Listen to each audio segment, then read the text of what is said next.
कारण खरंच होणार आहे सगळं नीट. चिंता करू नकोस. चिंता तुझ्या नकळत तुला जिवंत जाळते, पण तरीही तू तिलाच उगाच कवटाळतोस.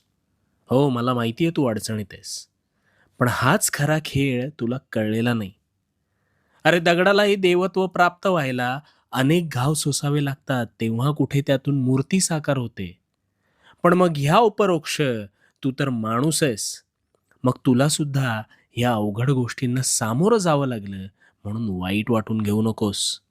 हिरा आहे ना, हिरा हा अनेक घाव सोसतो तेव्हा कुठे त्याला किंमत प्राप्त होते. तसंच तुझ्या आयुष्यात तुझ्यावर अनेक प्रसंग आले असतील अथवा येतील, कारण तो प्रत्येक घाव तुला त्या हिऱ्याप्रमाणे अधिक कणखर, मजबूत आणि सोशिक बनवतो. सगळ्यांना सगळ्या गोष्टी मिळत नाहीत, पण ज्यांना मिळतात त्यांनी काहीतरी वेगळं केलेलं असतं हे लक्षात ठेव.